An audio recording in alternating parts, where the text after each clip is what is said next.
She texted, "Having an amazing time with the girls. Wish you were here," with a photo where a man's watch was clearly visible on the nightstand. I replied, "Looks fun. I am here." Her panic was palpable when I walked into the hotel bar and sat down at the table next to hers. Original post. I, 38 male, thought my wife, Amanda, 36, and I had a solid marriage. 12 years together, 2 kids, 10 and 8, the usual ups and downs, but nothing major. Or so I believed until last weekend. Amanda told me she was going on a girls' weekend with her sister Brittany and their friend Nicole. Some spa resort about 3 hours away. She'd been stressed with work lately, so I encouraged it. Even took time off to watch the kids. Friday night, she texted me around 9 p.m. with a selfie. Her in a hotel robe, wine glass in hand, big smile. "Having an amazing time with the girls. Wish you were here." Cute, right? Except I zoomed in to look at the hotel room, wanted to see how fancy this place was, and there it was. On the nightstand behind her, a man's Rolex, silver band, distinctive face. Not some cheap knockoff either. My stomach dropped. Then I looked closer. There was also a men's toiletry bag, partially visible near the bathroom door, and what looked like men's dress shoes by the bed. I sat there for maybe 10 minutes just staring at the photo. My kids were asleep upstairs. My wife was, what? Having an affair? The girls' weekend was a cover? But here's the thing. I'm not an idiot, and I'm not the type to rage or make accusations without proof. So I texted back, "Looks fun, I am here." She replied with question marks. I didn't respond. Instead, I called my brother Mitchell. "Hey, need you to watch the kids tomorrow. Family emergency. Everything okay?" "Will be." "Can you be here by 6 a.m.? "Sure, man." Then I did something that would later prove brilliant. I checked Amanda's iPad. She'd left it at home, still logged into her email. Found the hotel confirmation, the Grandview Resort. Checked in under her name, 1 room, 1 guest. Interesting. Checked her credit card app. We have each other's passwords for emergencies. No charges at the resort beyond the room. But there was a charge at a high-end steakhouse near the hotel. $287. That's not a girls' dinner. That's a romantic dinner for 2. Saturday morning, Mitchell arrived. Told the kids Uncle Mitch was taking them to the arcade and movies. They were thrilled.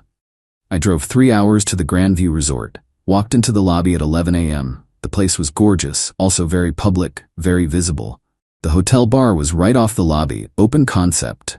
I could see straight through to the restaurant area. And there she was, Amanda, having brunch with her boss, Richard. Update 1, Richard, her 44-year-old supposedly happily married boss who she'd always described as professional but distant. The one she'd said was kind of cold, honestly. The one whose marriage she'd called rock solid. They're like the perfect couple. They were sitting at a corner table, leaning into each other, laughing. His hand was on hers. She was wearing a dress I'd never seen before. Red, expensive looking, definitely not spa weekend attire. I walked into the bar, calm as could be, ordered a coffee at the bar, then turned and walked to the table directly next to theirs. Sat down facing them. Amanda saw me mid-laugh. The color drained from her face. Actually drained. She went white, then red, then white again. "Ryan?" Her voice came out as a squeak. "Hey, honey," I said pleasantly. "Decided to surprise you. Hi, Richard." Richard looked like he'd been hit by a truck. He pulled his hand back from Amanda's so fast he knocked over his mimosa. "Ryan, This isn't," Amanda started. "Brittany and Nicole running late?" I asked, looking around. "Don't see them anywhere." They had to cancel last minute," she stammered. "Oh, when?" "Thursday night." Weird, because you texted me yesterday about having an amazing time with the girls, even sent a photo from your room." Richard stood up. "I should go." "Sit down, Dick," I said, still pleasant. "We're all adults here." He sat. The man actually sat. "So," I continued, "how long has this been going on?" "Ryan, please, let's talk privately," Amanda pleaded. "No, you brought him to a public place. Let's keep it public. How long?" Richard cleared his throat. 6 months. Amanda shot him a look that could have melted steel. "Richard, 6 months," I repeated. "Wow, that's a lot of girls' nights and late work meetings." The waiter approached. "Can I get you anything, sir?" "Just the coffee, thanks. These two are together. I'm solo." The waiter looked confused but walked away. "Ryan, I can explain," Amanda started. Can you? Can you explain why you've been lying to me and our children for 6 months?" Can you explain why you're here with your married boss when you're supposed to be with your sister? It's complicated. It's really not. You're having an affair. You lied about where you were going. You sent me a picture with his watch visible in it. Not complicated at all. You came here to spy on me? She was trying for indignant. No, I came here because my wife sent me a selfie with another man's Rolex in it. There's a difference. Richard's face went even paler. He looked at his wrist. Empty. The watch was in the photo? Yep, thanks for that, Dick. Don't call me Dick. Richard, Dick, whatever. You're sleeping with my wife. I'll call you whatever I want. Update 2. Amanda tried to salvage the situation. Ryan, please, the kids don't need to know about this. We can work it out quietly. The kids already know Daddy had to leave for an emergency. They're with Mitchell. You left our children to come here and make a scene? I'm not making a scene. I'm having coffee. You're the one who lied about a girls' weekend to spend time with Dick here. Stop calling me Dick. Richard, does your wife know you're here? He went silent. Lisa, right? Married 15 years? 2 teenagers? Does Lisa know you're at a romantic resort with my wife? That's not? You don't need to involve her. Oh, I think I do. See, you both made decisions that affect multiple families. Lisa deserves to know, just like I deserve to know. Amanda grabbed my arm. Ryan, please. Don't destroy Richard's marriage. I laughed. Actually laughed. I'm not destroying anything. You two did that when you decided to have an affair. It just happened, she said. We didn't plan it. You planned this weekend. You made reservations. You lied to me. You lied to your kids. That's a lot of planning for something that just happened. Richard stood up again. I'm leaving. Leaving your girlfriend in the middle of your romantic weekend? That's cold, Dick. Even for you. He walked away, quickly. Amanda watched him go, tears starting. 6 months, I said. 6 months of coming home to me and the kids, kissing me goodnight, acting normal. That takes dedication. I do love you, she said. No, you don't. People who love you don't do this. What are you gonna do? Right now, finish my coffee, then drive home. Then figure out how to explain to 2 kids why mommy won't be living with us anymore. You can't just kick me out. That's my home too. Actually, I can. The house is in my name, inherited from my dad, remember? You're not on the deed. Her face went from sad to angry. You can't keep me from my children. I'm not keeping you from them. You're welcome to see them, just not in my house. Our house? No, Amanda, my house. You can stay with Brittany, or Nicole, or Richard if his wife kicks him out too. I pulled out my phone, found Lisa's Facebook. Wasn't hard. Richard had her plastered all over his profile, happy family photos from last month. What are you doing? Amanda asked, panicked. Sending Lisa a message. She deserves to know. Ryan, don't. His kids, his family? Should have thought about that 6 months ago. I typed, Hi Lisa. You don't know me, but your husband Richard is having an affair with my wife Amanda. They're currently at the Grandview Resort together. I have photos if you need proof. I'm sorry to tell you this way, but you deserve to know. Ryan Morrison. Attached the photo Amanda sent me with the watch visible. Hit send. Amanda was crying now. Real tears. You've ruined everything. No, honey. You did that. I'm just dealing with the aftermath. Update 3. The drive home was surreal. 3 hours to think about 12 years of marriage ending because of a Rolex in a photo. Amanda had blown up my phone with texts ranging from apologetic to angry to threatening. You're overreacting. We can get counseling. I'll take you for everything in the divorce. Please don't tell the kids. You're destroying our family. I'm calling a lawyer. That last one made me laugh. With what money? I'd been the primary earner for our entire marriage. She worked part-time as an office manager at Richard's company, naturally. Made maybe $35 a year. Got home around 3 p.m. Mitchell took one look at my face and knew. That bad? Found her with her boss. Richard, the cold, distant one? Apparently not that distant. He took the kids to his place for the night. Told them Mom and Dad needed to sort some grown-up stuff out. They weren't happy, but Uncle Mitchell's promise of pizza and video games helped. Amanda came home around 6 p.m., walked in like nothing happened, then saw the suitcases in the living room. What's this? Your stuff. Essentials for now. You can schedule a time to get the rest. You can't be serious. Dead serious. The house is mine. You're not on the deed, not on the mortgage, not on anything. You need to leave. I'm not going anywhere. I live here. Not anymore. She pulled out her phone. I'm calling the police. Go ahead, explain to them that you want to stay in a house you don't own after admitting to a 6-month affair. She called anyway. 2 officers showed up 30 minutes later. I showed them the deed, explained the situation calmly. Amanda was less calm. He's throwing me out. I have rights. The older officer looked tired. Ma'am, if you're not on the deed and he owns the property, he can ask you to leave. This is a civil matter. But I'm his wife.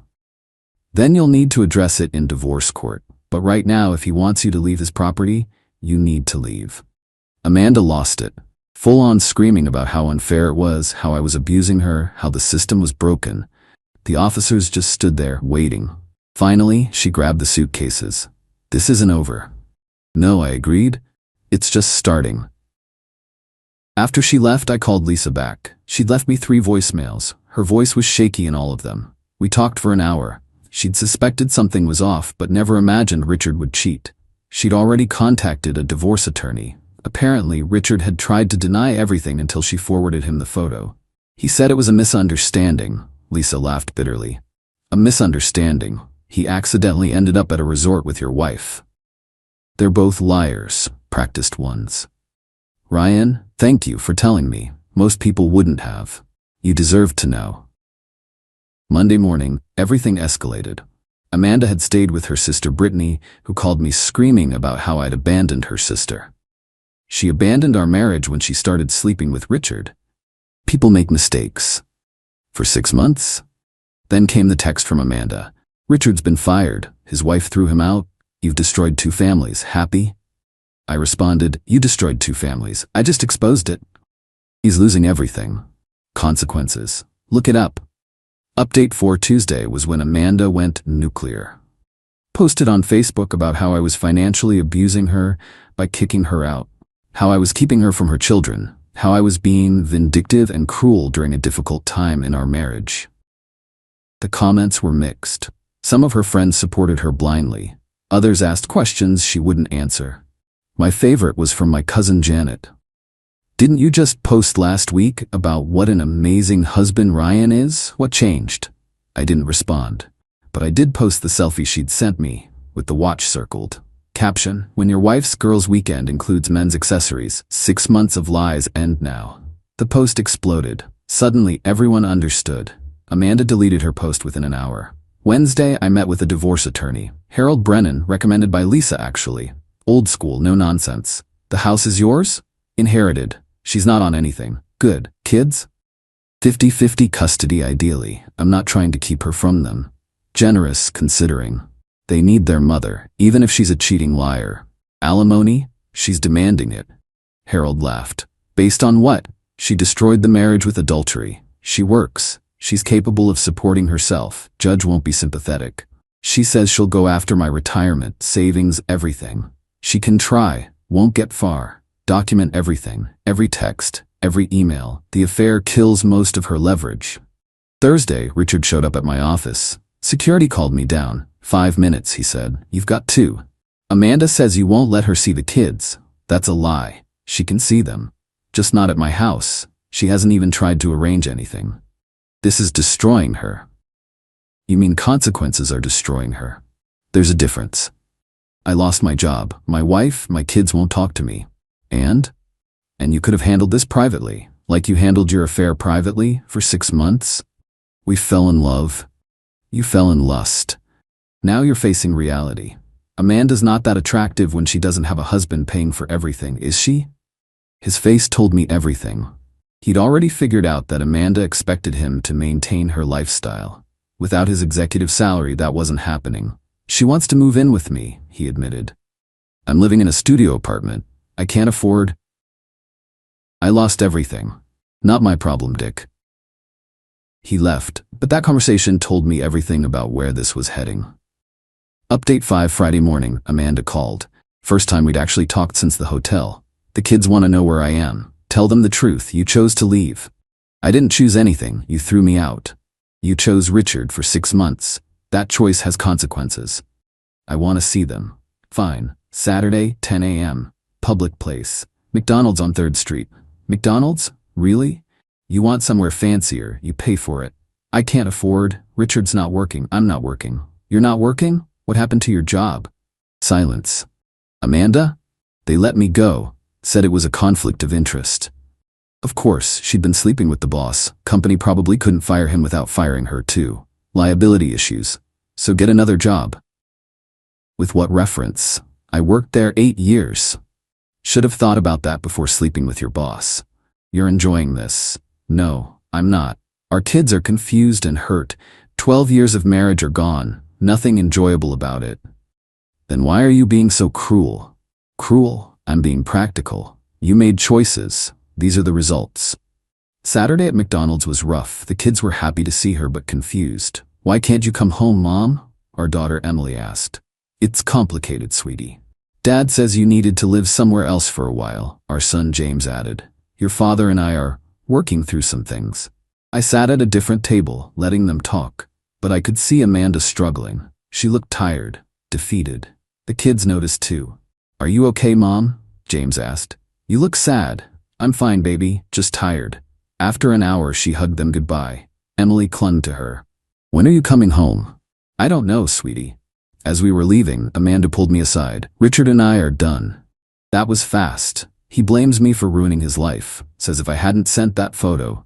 The photo didn't ruin anything. The affair did. I know. She actually looked defeated. I know. What do you want, Amanda? I want to come home. That's not happening. I made a mistake. 6 months of mistakes, calculated lies, planned deception. I was confused. Richard made me feel special. And now? Now I realize what I threw away. Too late for realizations. She started crying.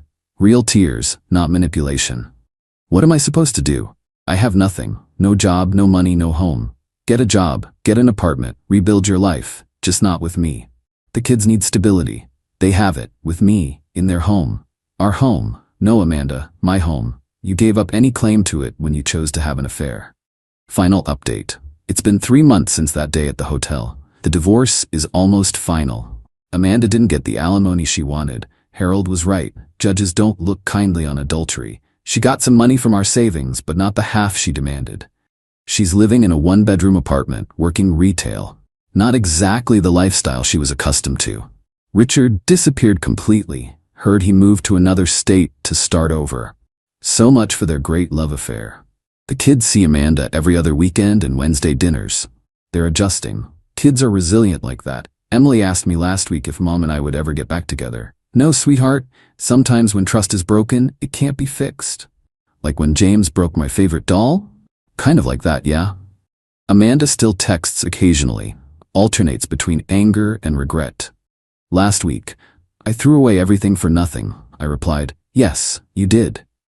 Do you hate me? No, I nothing you. That's worse.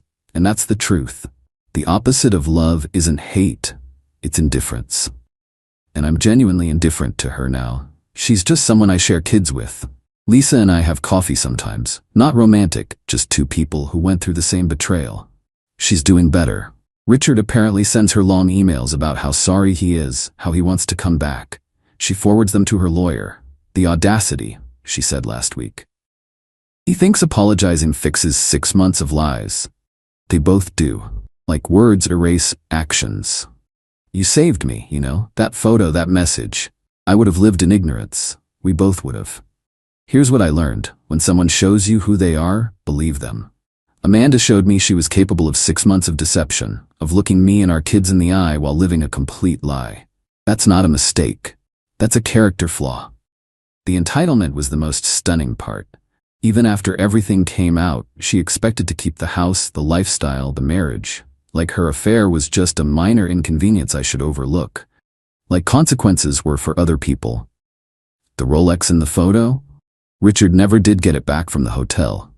Amanda left so quickly she forgot to pack it. The hotel held it for a month, then donated it to charity when no one claimed it. Found that out from Lisa. We both laughed about it.